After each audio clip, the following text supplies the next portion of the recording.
American citizens are being told to delay unnecessary travel to some parts of Mexico because of more escalating violence by drug cartels there. That warning comes after 3 people with ties to the U.S. consulate in Juarez, just over the Texas border, were killed in drive-by shootings this weekend. The victims included an American couple killed in their car. Their baby was in the back seat.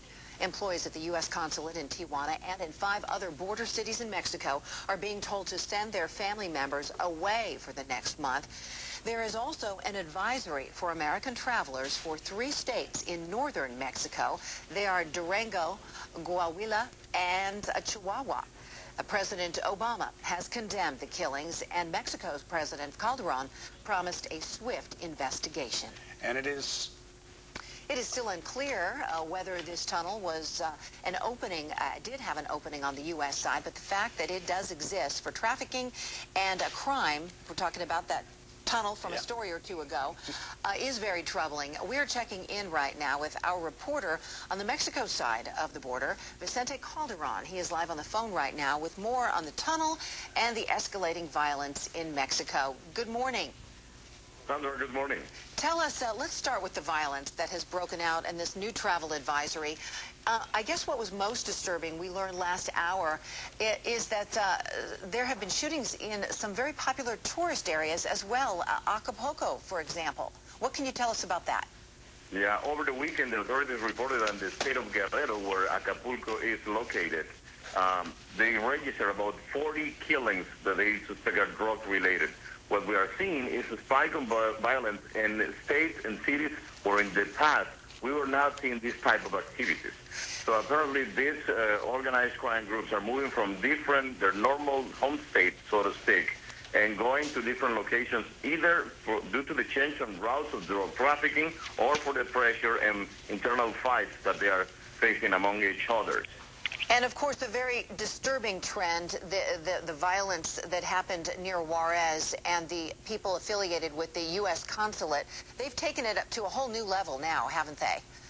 Yeah, we're still need to wait to find out what's the motive on this particular killing, because the fact that the employees of the U.S. consulate were targeted, it's very, very disturbing. And the fact of the recent arrest made by the authorities with one of the faction groups that are fighting among themselves for the control of the Juarez cartel routes.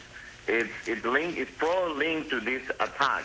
Currently, over the last week, they arrested some of the members of the gang called La Línea, and they are the main suspects on the attack of these employees of the consulate. And we are still sketchy on the information, because I just read the State Department, U.S. State Department report, and they are just recognizing that only one of the 3 people who died it's an American citizen, but they recognize that 3 of the 3 are employees or somehow linked to the U.S. consulate in Juarez. It's just brutal, though. I mean, they'll stop at nothing. There was a child in the back seat of a car, and they killed the mother and the father. That's the thing is, this is a pattern of behavior of these groups that they are getting to unprecedented levels of violence in many of the cities where they have been operating. And again, this is part of the fight between different groups who are still trying to get grip on the control of drug trafficking, also facing the cracking down of the President Calderon so-called war against drug cartels in Mexico. But something that I have to point out is that I talked to one of the diplomatic sources here in Tijuana, and they told me that things are business as usual here in the case of Tijuana.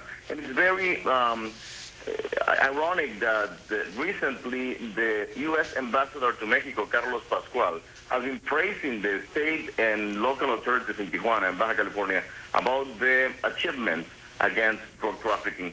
So I'm surprised that the U.S. State Department included Tijuana as part of this very concerning trend on the whole country in Mexico with a travel advisory. And let's talk about that travel advisory, Vicente. Basically, all U.S. travel, people are, if you don't have to be in Mexico, don't be in Mexico. I know your tourist industry has been decimated over the past couple of years, but this is probably one of the strongest travel advisories we've heard in a while. Yes, and it's related to one specific incident, the Juarez and the escalating violence in order of the states.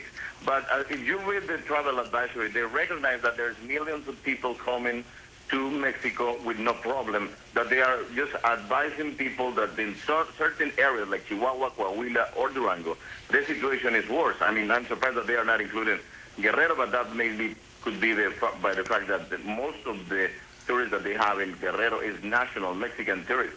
But the thing is, there's some areas where they are becoming very, very problematic for the authorities. And for example, in the case in Ciudad Juárez, even with the deployment of thousands of more soldiers last year, they were not able to bring down the level of homicide and the level of violence like something that they were able to do in areas like Tijuana. Still, we have a lot of problems, and the drug tunnel discovered last week shows you that even when they are making some progress, the activities of drug trafficking organizations are still going on with a lot of force here in Mexico.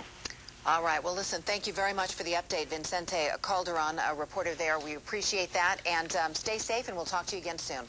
Thank you, Sandra. All right. Thanks very much.